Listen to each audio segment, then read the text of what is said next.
Good morning dear student. Class 8 का पहला chapter है चल रहा है आपका।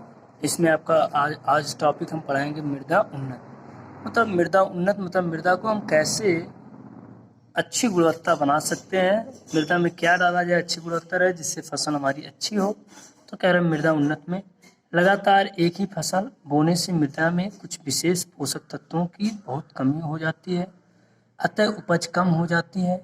मृदा में पोषक तत्वों की पुनः पूर्ति करने के लिए खास तौर पर नाइट्रोजन, फास्फोरस तथा पोटेशियम युक्त खादों तथा उर्वरकों को उसमें मिलाया जाता है। इन तत्वों से युक्त उर्वरक एनपीके कहलाते हैं।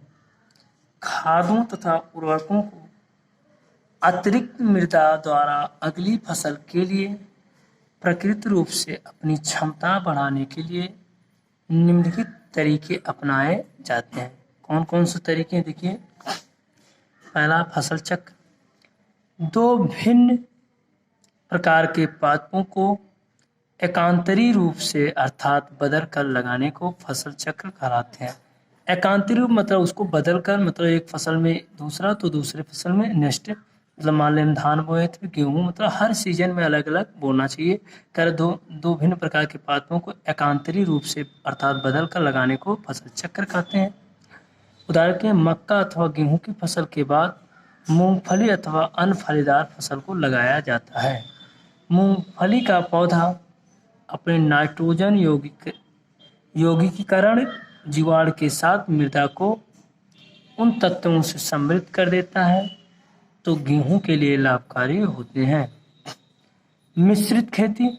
यह खेती समय तथा मेहनत की बचत के लिए की जाती है।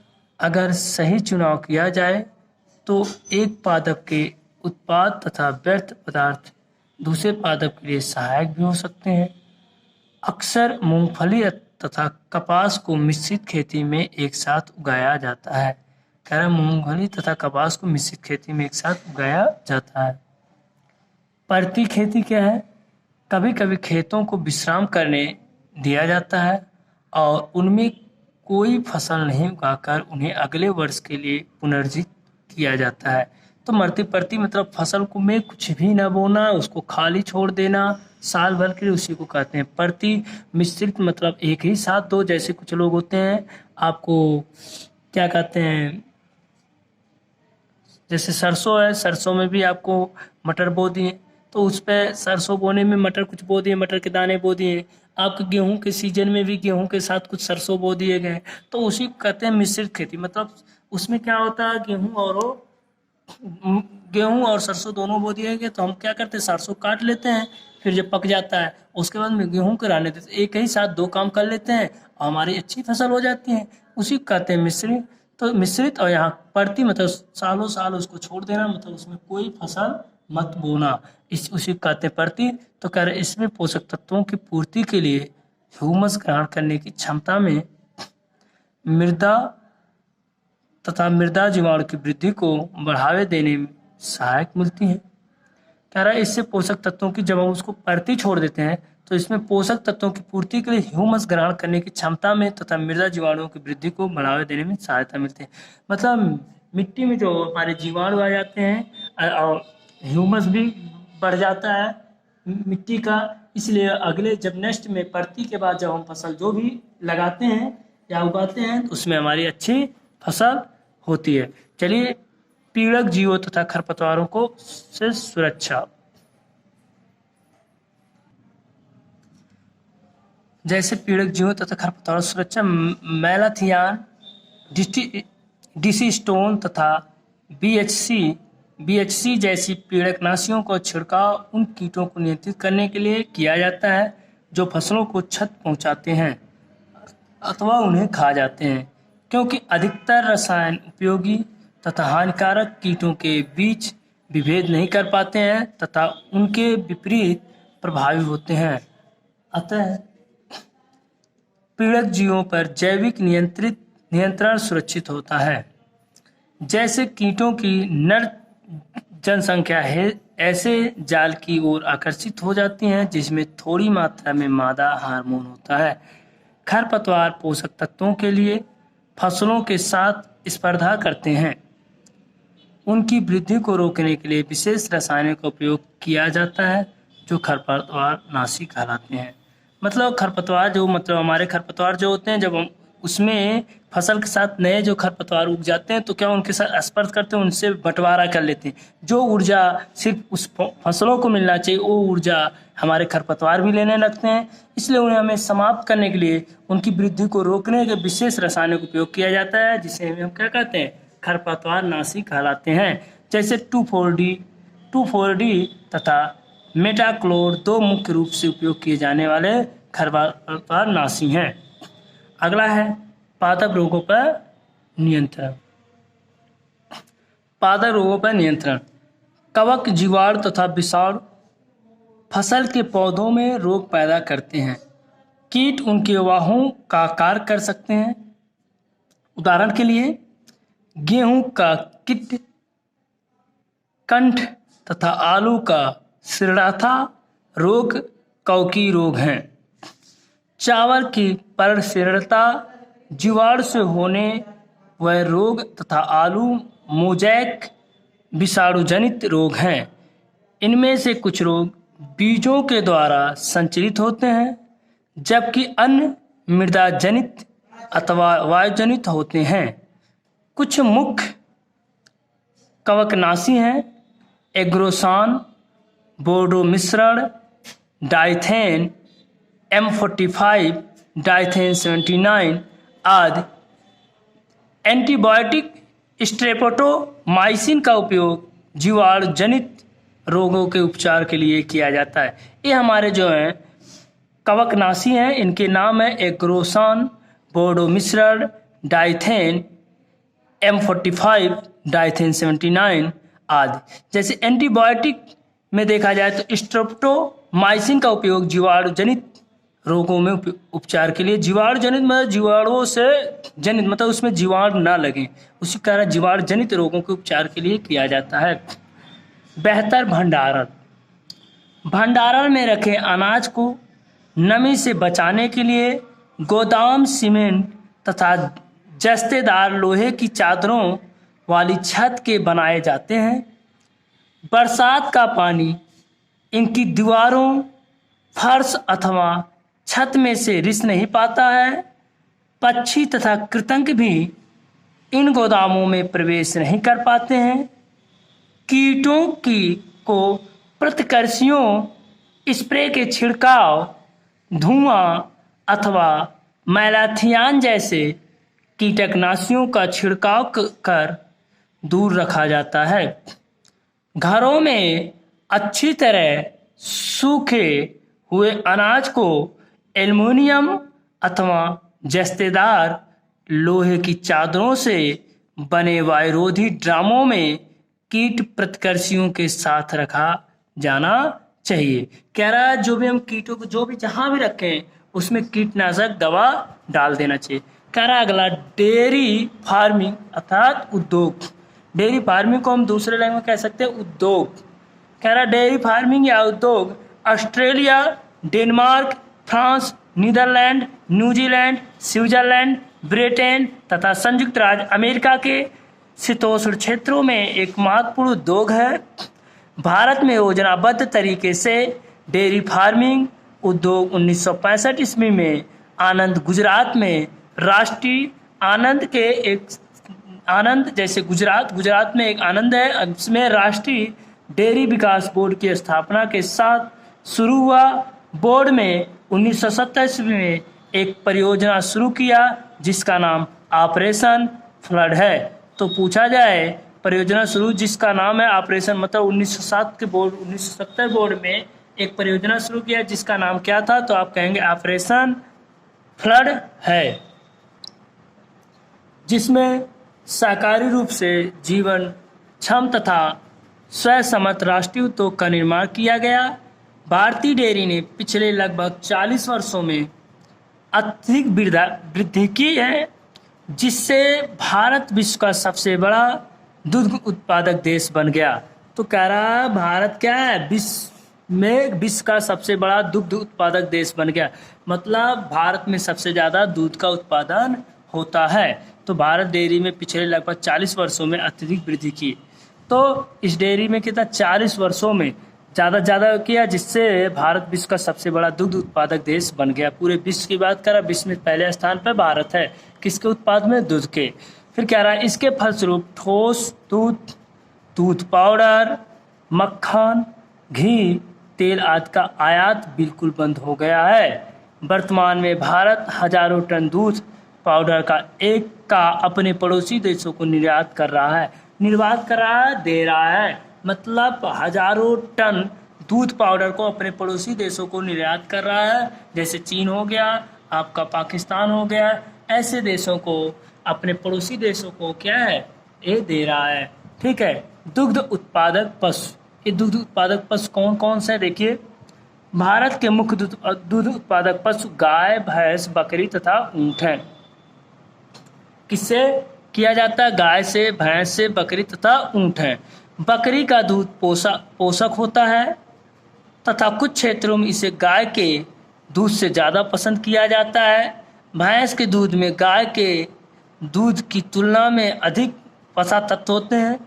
भैंस के दूध में गाय के दूध की तुलना में अधिक वसा तत्व, तो मतलब भैंस की जो दूध होती है मोटी होती है। इसमें जो जब हम दही वही जमाते हैं तो उसमें वसा ज़्यादा मिलता है, किसमें, अर्थात भैंस के दूध में। किसके अपेक्षा, गाय के दूध में। हमारे देश में भैंस का दूध का प्रमुख स्रोत क्या है, हमारे देश में भैंसे दूध का प्रमुख स्रोत है। क्या ना, भैंसे दूध का प्रमुख, तो भैंसे ये गलत, भैंसे दूध का प्रमुख स्रोत है। चलिए गाय देखिए, गाय के बारे में पढ़ते हैं। हमारे पास डेयरी की गायों की 3 प्रकार किस्में हैं। मतलब जो गाय की डेयरी है कितनी प्रकार की हैं, 3 है। पास डेयरी की गायों की 3 प्रकार किस्में हैं। पहला क्या है, भारतीय किस्में अथवा देशज किस्में, जिनमें रेड सिंधी, साहिवाल तथा गिर सम्मिलित हैं।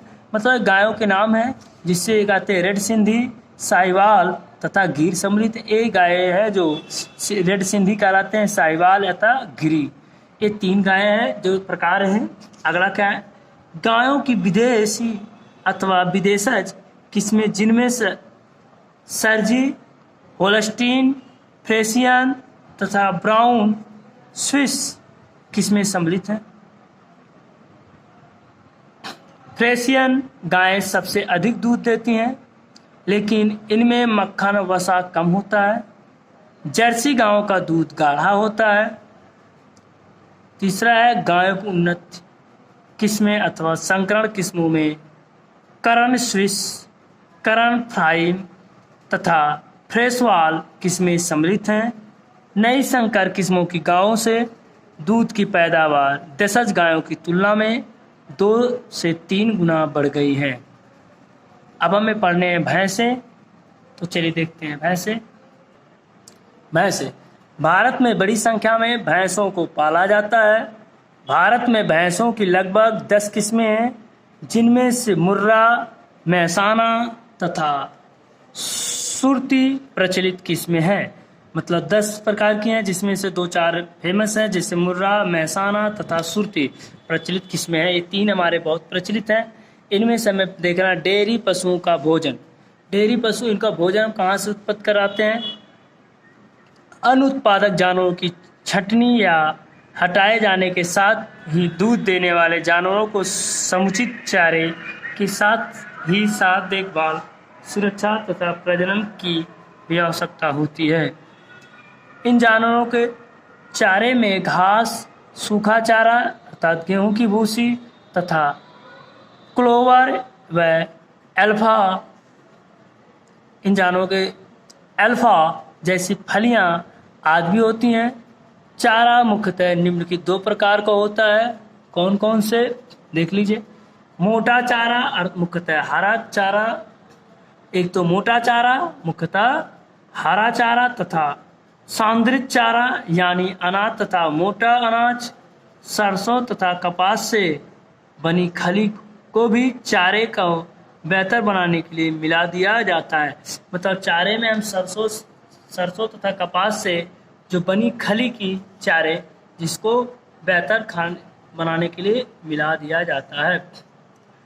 अगला क्या है, पोषक चारे के साथ ही चारों को उचित समय पर तथा सही मात्रा में देना ही पशुओं को सेहत के लिए उतना ही महत्वपूर्ण होता है।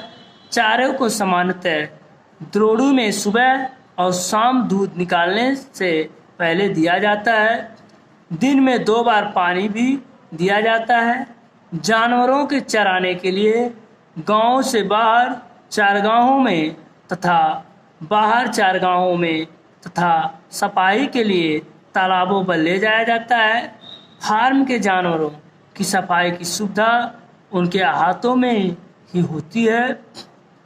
दूध देने वाले पशुओं के रोग, इनसे जो दूध देते हैं उन पशुओं में कौन कौन से रोग लगते हैं देखिए। कारा गाय तथा भैंसों में विभिन्न रोग होते हैं। इन रोगों को प्रमुख रूप से 2 श्रेणियों में बांटा जा सकता है, परजीवी जनित रोग तथा संक्रामक रोग। परजीवी जनित रोग क्या है? बाहरी परजीवी जैसे मक्खी, जूं, किल्ली तथा चिंचड़ी गाय तथा भैंसों की त्वचा पर रहते हैं तथा मुख्य रूप से त्वचा रोग पैदा करते हैं, जो कि भैंस का खून चूसती है तथा रक्ताल्पता नामक रोग उत्पन्न करती है। रक्ताल्पता मतलब हमेशा खून बहता रहता है। कुछ आंतरिक परजीवी हैं जैसे कृमि गाय व भैंसों के पेट तथा आंतों को प्रभावित करते हैं। संक्रामक रोग क्या है? ये रोग मुख्यतः सूक्ष्म जीव जैसे जीवाणु तथा विषाणुओं द्वारा होते हैं। ये संचरणीय रोग होते हैं तथा संपर्क द्वारा एक जंतु से दूसरे में फैल जाते हैं। इन रोगों में foot and mouth cowpox अथवा वैक्सीनिया, नीरी जीव तथा रिंडरपेस्ट रोग शामिल है तथा ये सभी विषाणु जनित रोग हैं। कुछ जीवाणु रहित जनित रोग हैं जैसे एंथ्रेक्स, ब्लैक क्वार्टर तथा मास्टाइलिस।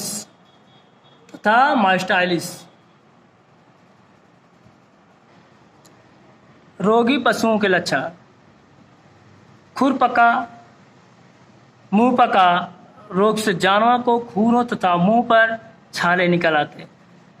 खुरपका मुंहपका रोग अर्थात जानवरों के खुरों में, मतलब जहाँ पैर है वहाँ खुर होता है, खुरों में तथा मुंह पर छाले निकल आते हैं। जानवरों को तेज बुखार के साथ ही अक्सर कंपकपी भी होती है। रोगी जानवर मनुष्य की भांति की कमजोरी के कारण आलसी और निष्क्रिय हो जाते हैं। वे सामान्यतः भोजन और पानी लेना बंद कर देते हैं।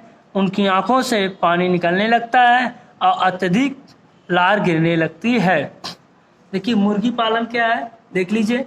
मुर्गी तथा अन्य पालतू पक्षियों के पालने को पोल्ट्री तथा मुर्गी पालन कहते हैं।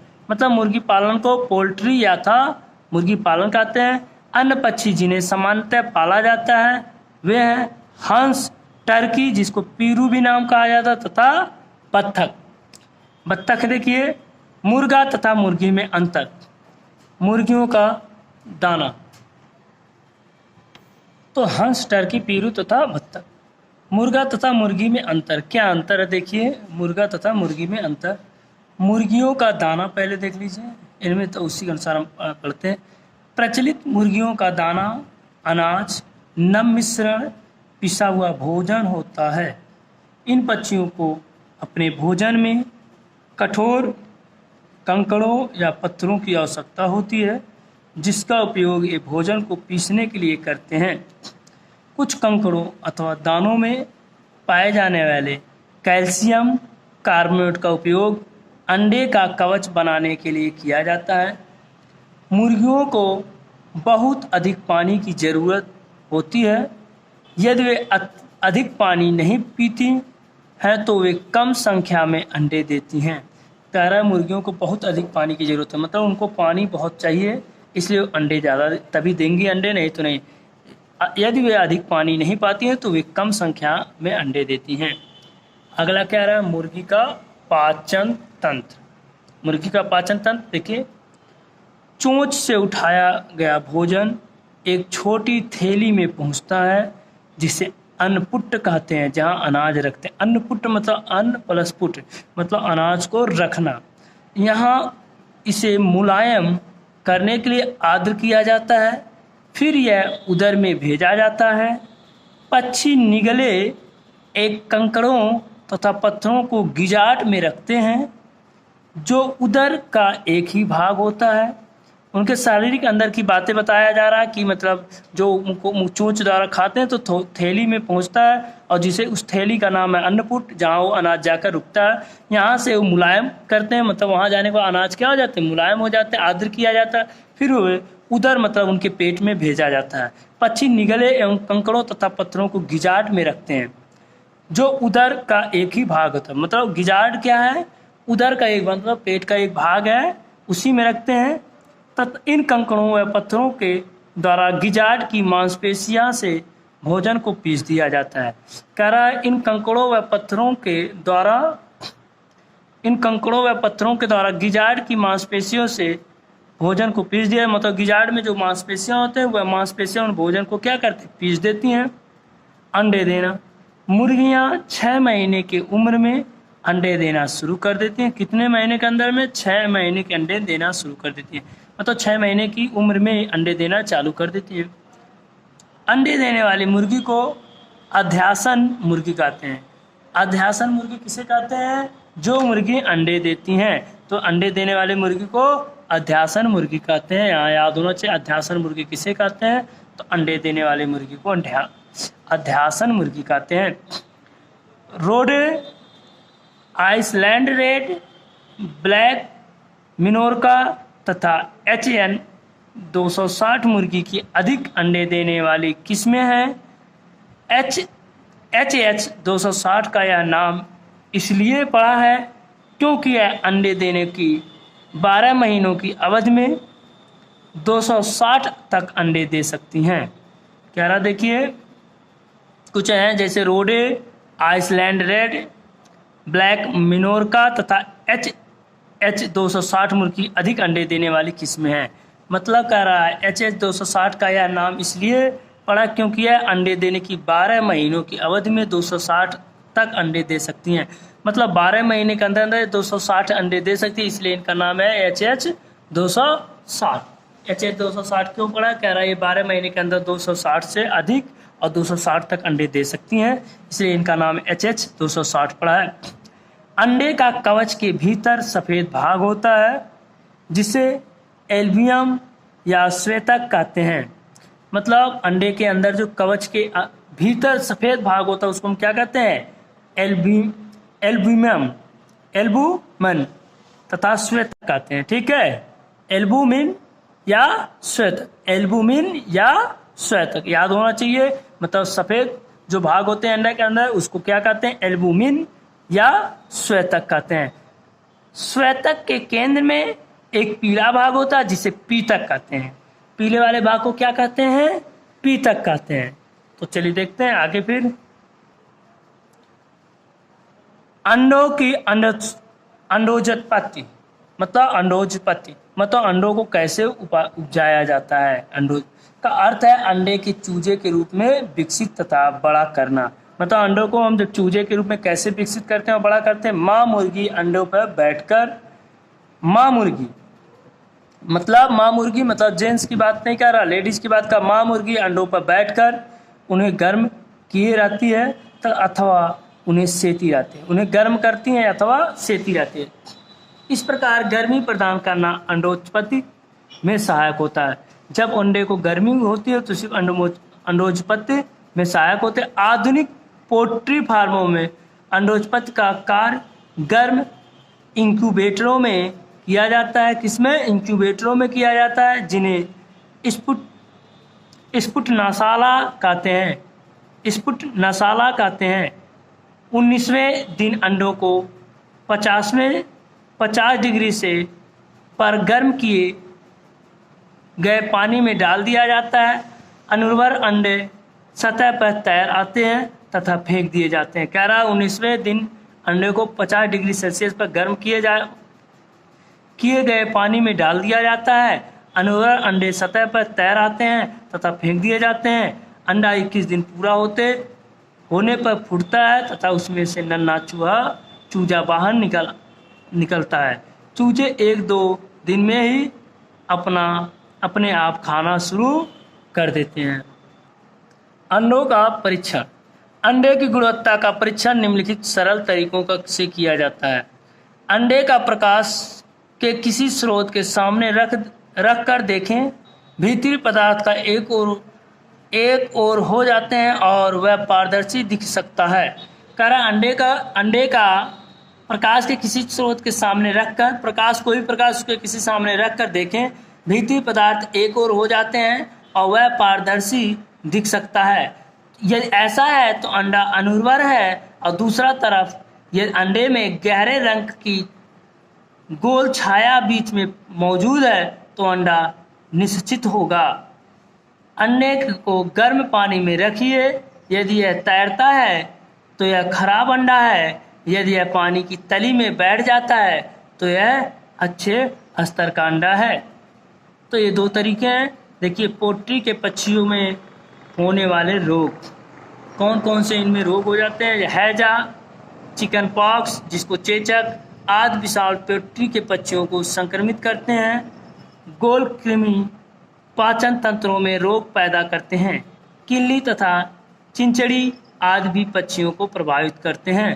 तो आज तक हम आपको देखिए हमने मुर्गी पालन का बताया, जिसको हमने बताया। कल पढ़ते हैं मत्स्य पालन, ठीक है, जिसमें मछली पाली जाती है। इनके टॉपिक कल पढ़ेंगे। आज हमारा टॉपिक यहीं पर होता है समाप्त। चलिए हम नेक्स्ट क्लास में बनाएंगे। जय हिंद, जय भारत। आपका दिन शुभ हो।